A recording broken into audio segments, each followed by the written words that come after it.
Good evening, everyone. The time is now 6:30. We will start our last session for this webinar series of organizational strategies for preschool classrooms in a few minutes. I just want to give people a few more minutes to try to log on. I know some people are probably just getting off work, so we're just going to give you a few more minutes. Stay tuned.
So, good evening, everyone. We're going to go ahead and get started. Welcome to the final series, the final workshop webinar for this webinar series entitled A Place for Everything, Practical Organizational Strategies for Preschool Teachers. I am Teresa Kelly. I have been your gracious host and trainer for this series over the last 3 weeks. I am the principal consultant of Kidtastic Early Learning Resources, where we feel every day is a brand new day of learning. As before with other webinars, I want you to take out your plain sheet of paper and fold it into 4 squares for your note-taking guide. In the first square, you're going to label it notes. The second one, you're going to label it questions. The third one, you're going to label it do now. And as we go through the slides, I encourage you to utilize your note-taking guide to organize your thoughts. And you may want to refer back to your note-taking guide later after the series.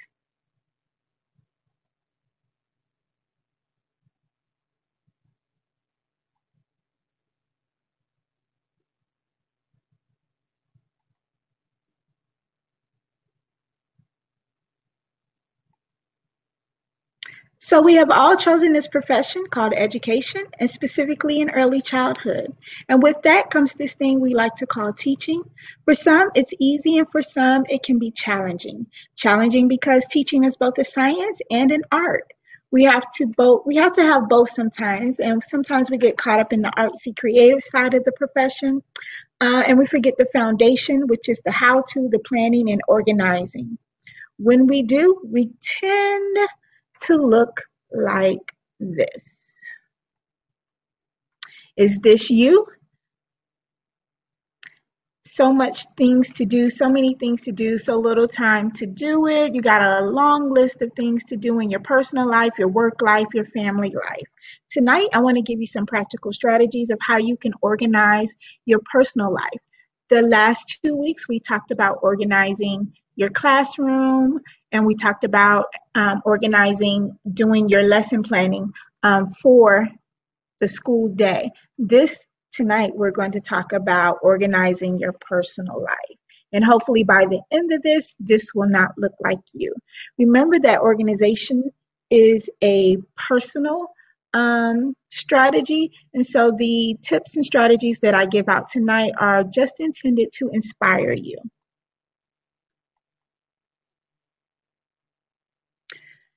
So the way to a stress-free teacher life is organization, having a set plan in place for every aspect of your day from the beginning of the year to the end, including your personal life. I also want to note, as I said before, that organizational is a personal task.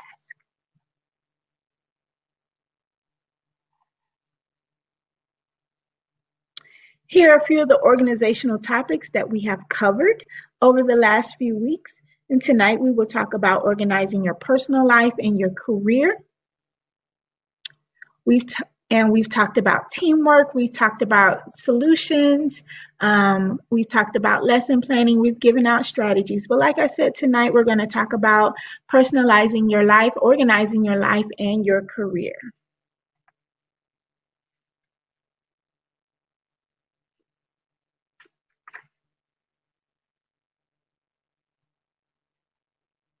So day 3, like I said, is personal organization.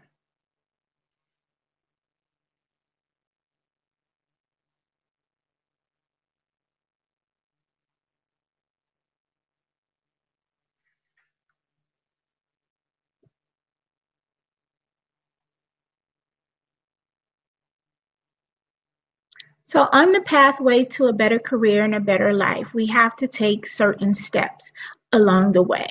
And here is a great pictorial of what those steps should look like.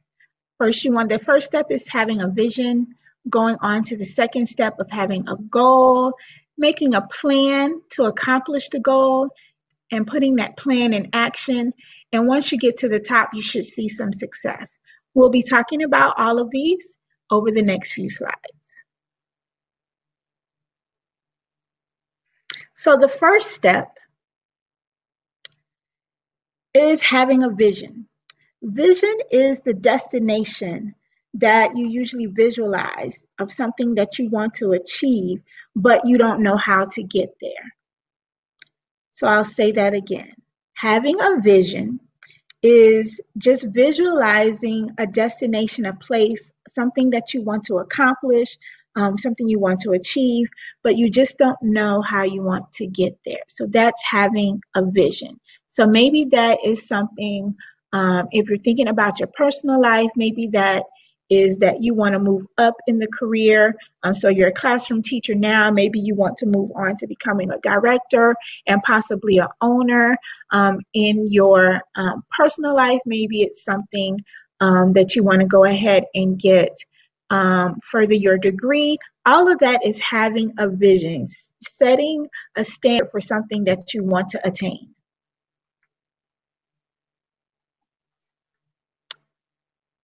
So goals come into play after you set your vision. Goals help you to set the path for the rightful achievement of your vision, acting as milestones. And there are 2 types of goals that you can set. There are short-term goals and there are long-term goals. So right now, I want you to take a moment and I want you to think about where you want to be in maybe 3 months, 6 months, 1 year, or 5 years. Take a moment to jot that down. What is your goal? What is your vision for the next 3 months, 6 months, 1 year, or 5 years? Where do you see yourself?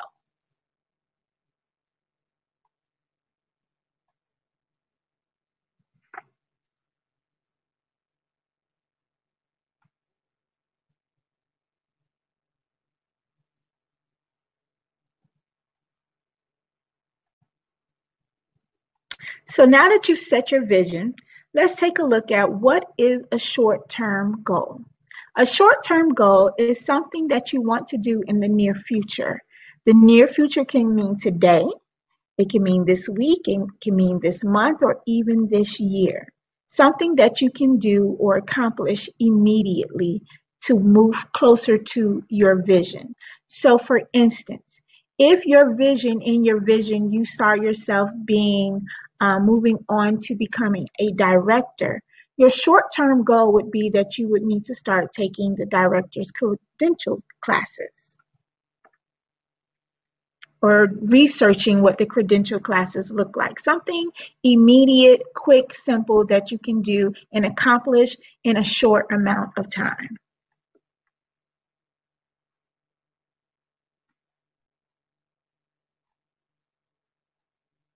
So what is a long-term goal? A long-term goal is a goal that takes a long time to achieve.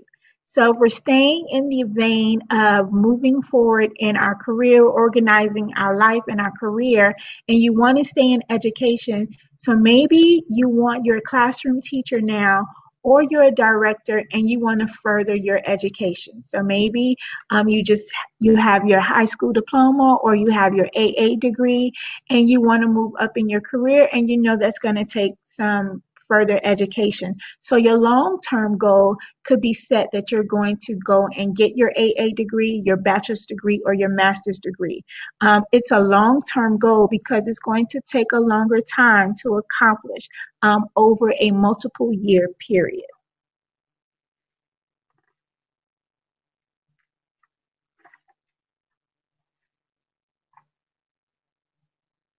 So I have my first question, just to review and get your level of understanding for what we've just talked about. And I want you to type in the chat box or type on your paper, write on your paper. This is a true or false question. A short-term goal is something you want to accomplish, but it takes a long time. True or false?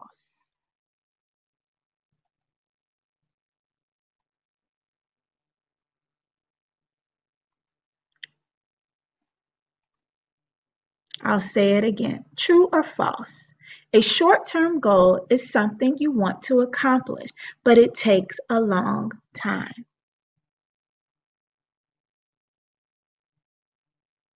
The answer would be false. So if you put false, you are correct. It's a long-term goal. It's something you want to accomplish, but takes a long time to accomplish.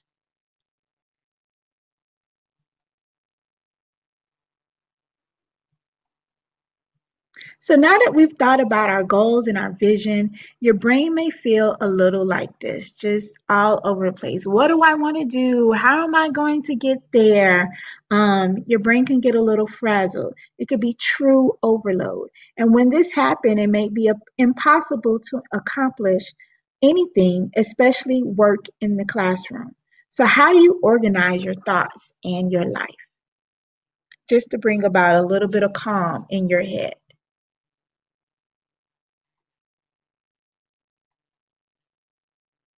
So if you're like me, you get these bright, ingenious ideas out of nowhere, sometimes in the middle of the night, sometimes in the middle of the day, and you need a place where you can quickly jot those ideas down so you don't forget or you don't lose them. I particularly like using this app called OneNote.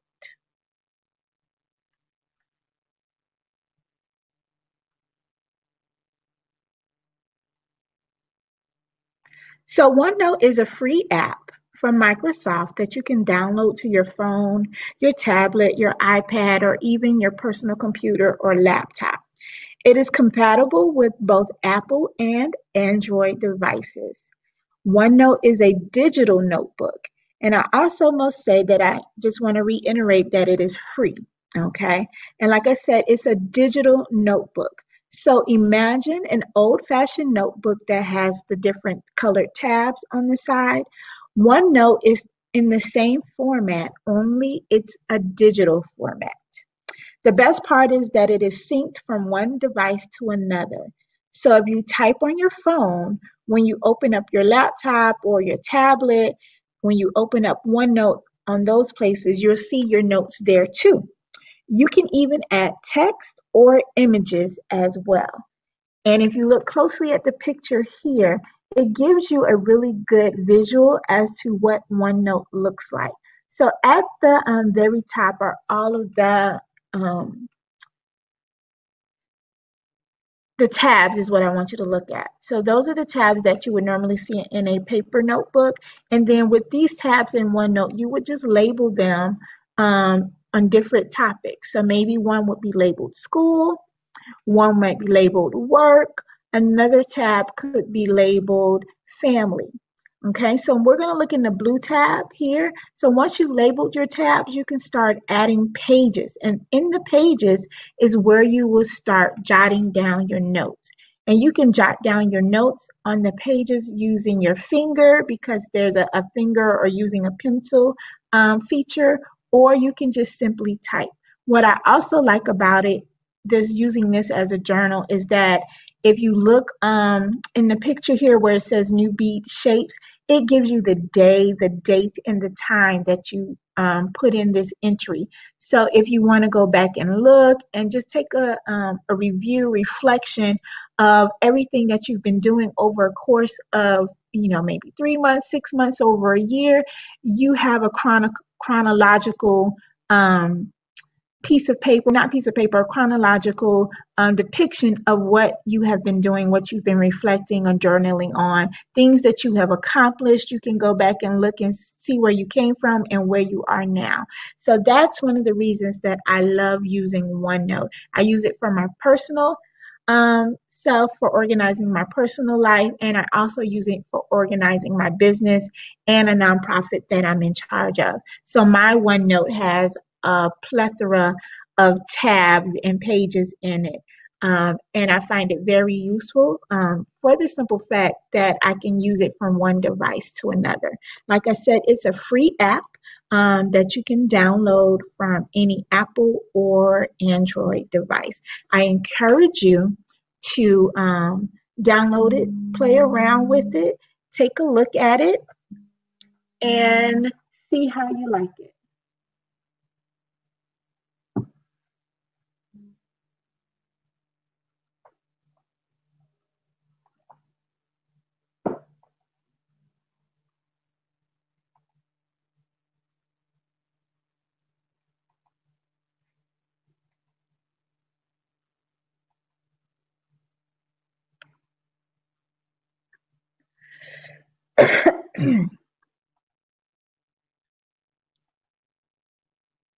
So just like with planning out your lessons that we talked about on the first session, you need to plan out your daily and weekly life as well too.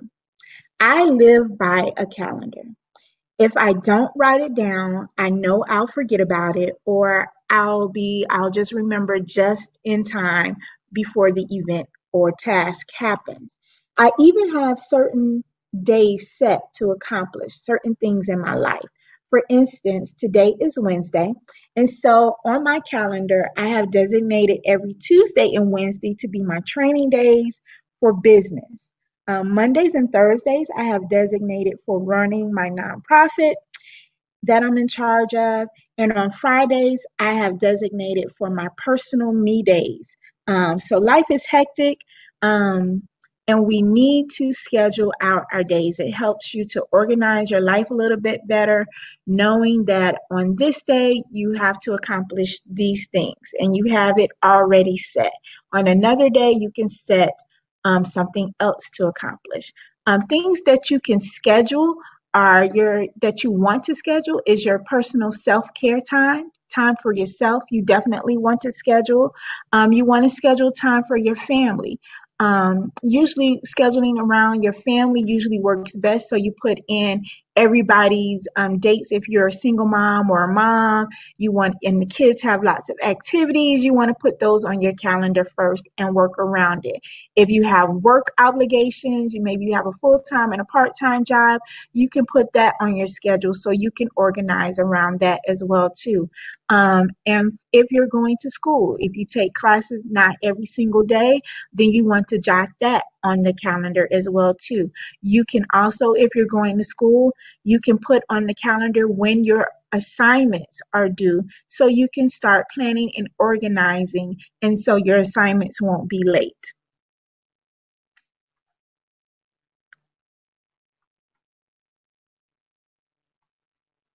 So here's some calendar options, and you can choose the one that works best for you.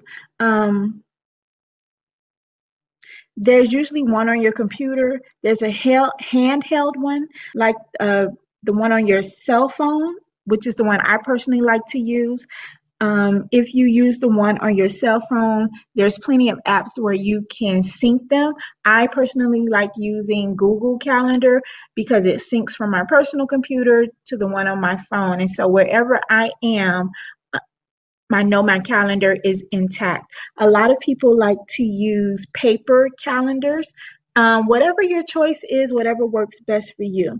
Once you get a calendar, then you want to get rid of all of your other calendars. You just want one calendar that you can schedule all of your events and tasks in one place. So if you have multiple calendars, one for work, one for school, one for your family, you want to combine all those calendars into one so you can keep track of everything. If you're maintaining more than one person's schedule, like your children's, use different colored inks to record information for each family member. And you can do that on the paper version, or you can do that on the electronic version as well too.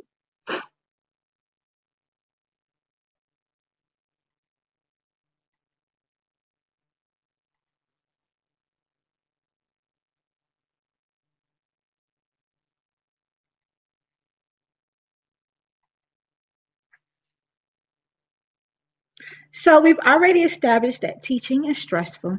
And as educators, it is something in our DNA to be selfless, always taking care of others before we even take care or think of ourselves. That type of mindset will leave you empty and it will leave you tired. And how can you be your best in the classroom when you're like that? Taking time for yourself can include short midday meditations, exercise at the end of a workday, a spa day, shopping, whatever that thing is that makes you healthy and happy. Do that to be your best self and take care of yourself first. Here's some other self-care ideas. My personal favorite on here is looking up funny memes. That is just so relaxing for me. Comfort food, I know we usually love to do. My comfort food is macaroni and cheese or French fries. I love French fries. It just helps. May not be the healthiest thing, but it's time for myself. What else do I like to do? Love listening to music. That is part of my self care. It just puts me in a relaxed zone that I can just take time to reflect on what's going on in the moment. I can take time to reflect and plan for the future of things that I want to do. It just calms my brain down so that I can be in the moment and think clearly. So choose some of these things, if you aren't already doing them, to take care of yourself.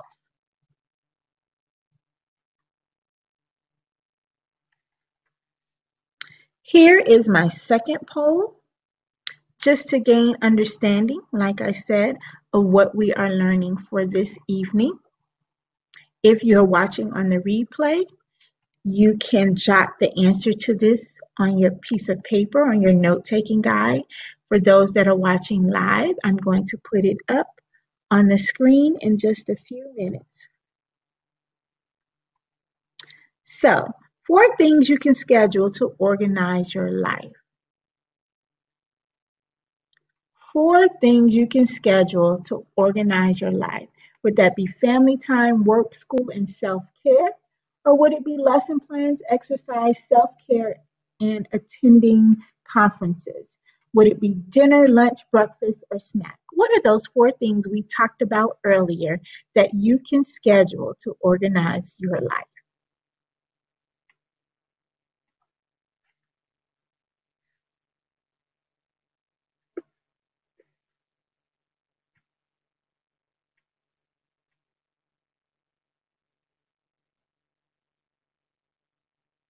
If you chose family time, work, school, or self-care, that is correct.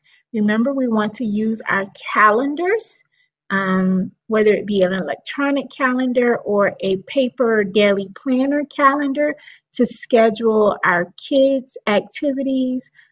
We want to schedule what times we have to go to work, our school activities if we're in school, and we definitely must schedule time for ourselves, those self-care activities, whether it is going to the spa, getting a mani or pedi, getting your hair done, reading a book. If you schedule it and you adhere to your schedule, it will get done. And what you will notice in your life is that things will become more calm for you and you won't always be in a frenzy trying to remember what is going on here, what's happening here. If you schedule it, it will get done. Your calendar is king or your calendar is queen.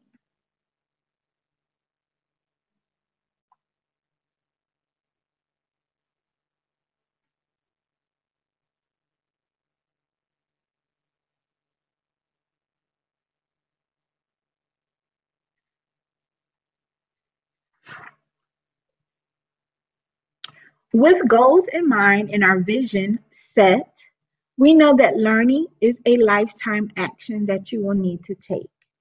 If you always do what you've always done, then you'll always get what you've always gotten. Ever heard that phrase before? Well, it's honestly the truth.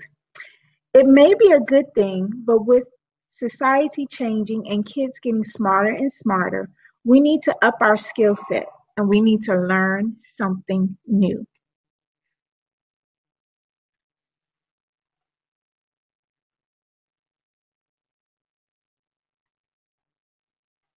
So, a way to do that is attending conferences.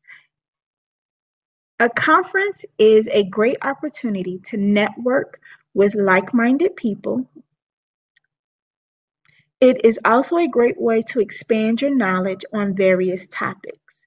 Conferences usually happen yearly, either locally or nationally. Listed here are conferences that happen yearly right here in the state of Florida or in Broward County locally.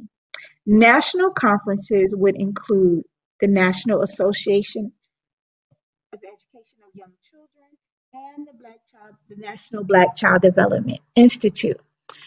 These conferences here that I have listed, the Broward Early Childhood Educators Conference, like I said, that is a local conference, usually hosted by the Early Learning Coalition. It is held usually in January, so you should already have received some information regarding registering for this conference. And I should say also that conferences usually are not free. You usually have to pay to attend. Some conferences are just 1 day long, some conferences are weeks long.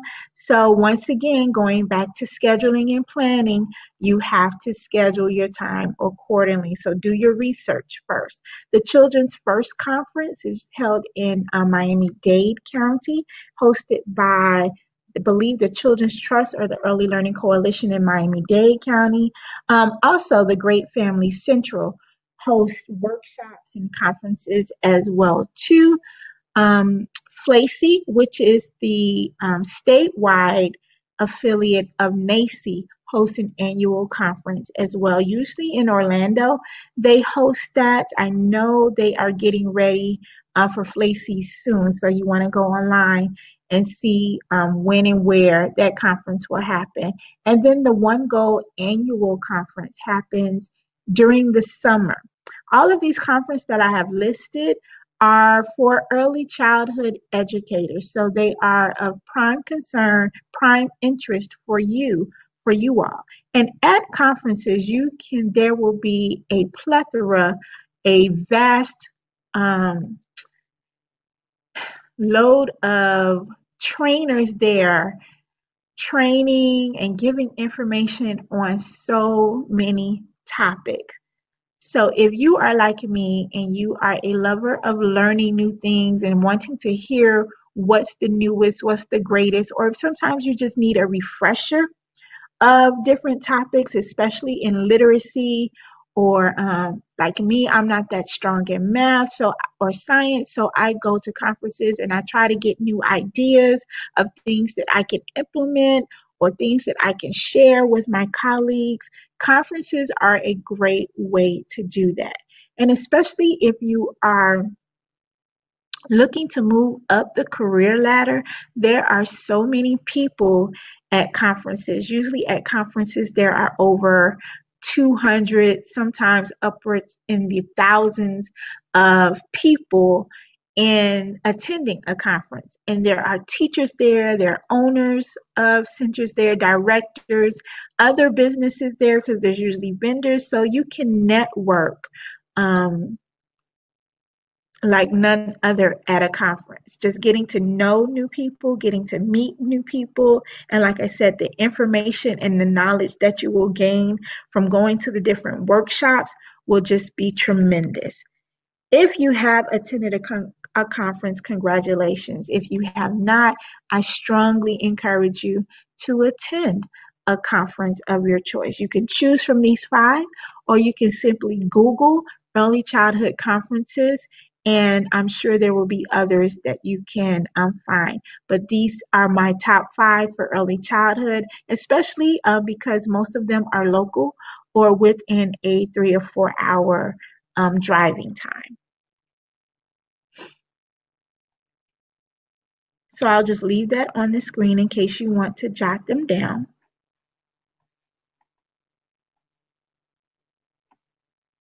And like I said, these are local, state, or statewide conferences. Your national conferences for specifically for early childhood educators would be the National Black Child Development Institute, which just had their conference a couple of weeks ago in Atlanta, and NACI is getting ready to have their conference, I believe, in a couple of weeks, and they will be in Atlanta as well too. So those are two national conferences that you can also jot down: NACI and NBCDI. And like I said, if you just go to the websites, go or Google, you can find out all the details, pricing, dates, hotels, and sometimes the organizations will also post a list of trainers and workshops that will be there. So once again, you can organize your time.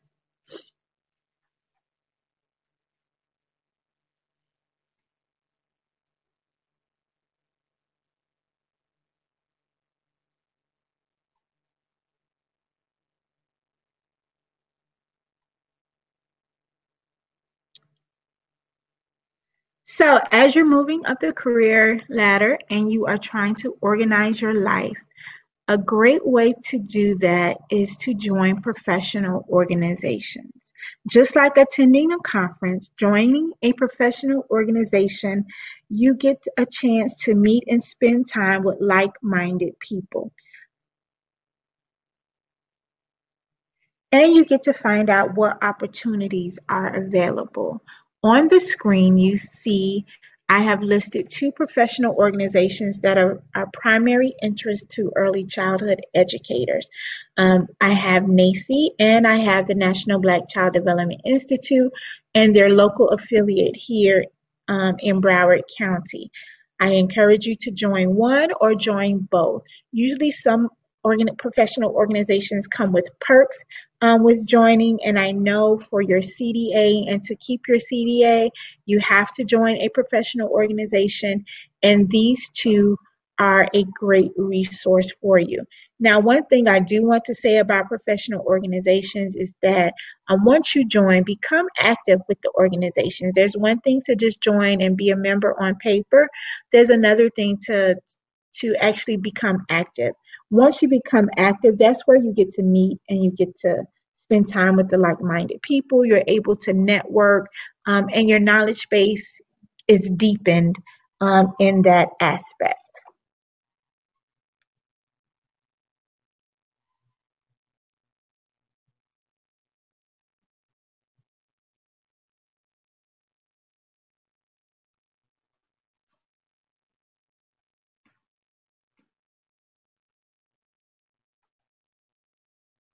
So here is another poll, another question, just to gauge our understanding of the topics we've been talking about over the last few minutes. And if you are watching the replay, you can just jot the answer down. If you are watching live, you can just select your answer on the screen. So here is the question. Where is a good place to expand knowledge and network? Where is a good place to expand your knowledge and to network? Would that be happy hour with your coworkers? Would that be attending a webinar? Or would that be attending a conference? Where is a good place to expand your knowledge and to network?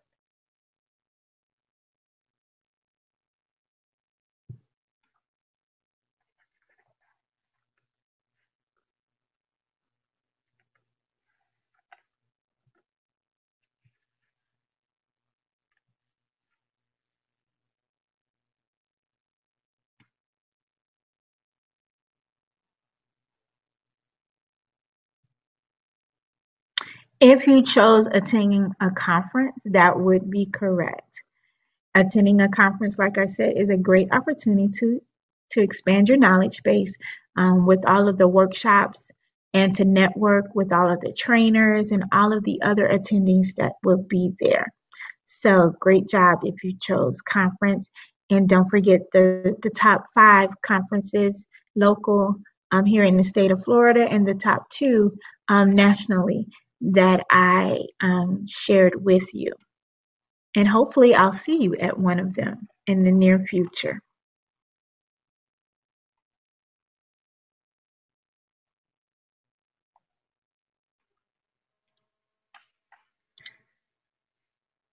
So that ends our webinar for tonight on organizing your personal life.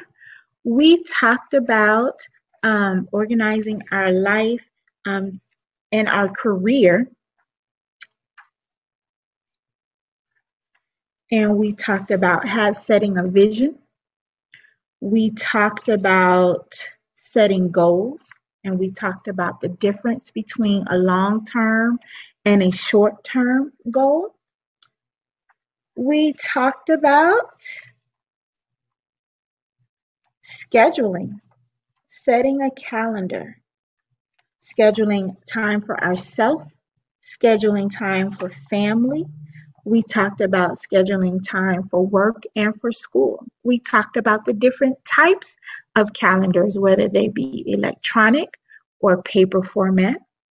We've talked about a journaling app where you can jot down your ideas for lesson plans for when you attend conferences. Using your OneNote would be awesome. When you attend a conference or another workshop, you can just jot down your notes inside your OneNote app. And remember, the OneNote app is a free app from Microsoft that you can download to your laptop, your tablet, or an iPad, or your phone. And like I said, it is just like a paper notebook with the tabs, except it's in digital format. So we talked about that tonight. We also talked about different ways that we can care for ourselves first, whether that be going to the spa, reading a book, listening to music, whatever it is that makes you happy and healthy. You want to schedule time for that first so that you can be your best self when you step foot into the classroom. We talked about becoming a life learner, attending conferences and webinars at different workshops that you can attend at the different conferences. We also talked about joining professional organizations. So if you have any questions, you can, if you jotted down any questions on your note-taking guide, feel free to ask your questions now if you're watching live. If you are watching the replay line and you have questions after this webinar is over, feel free to contact me on social media, on Facebook or on Instagram. Jot your questions down there and I'll be happy to answer them for you. And I want to thank you again for joining me over the last 3 weeks. We have had lots of fun talking about organization.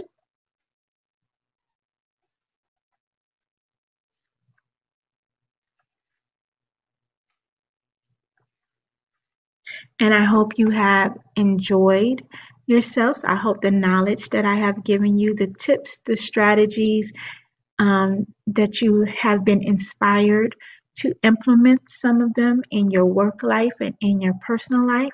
Once again, my name is Teresa Kelly. It has been my pleasure to train you all over the last 3 weeks. I hope you enjoy. Have a great week.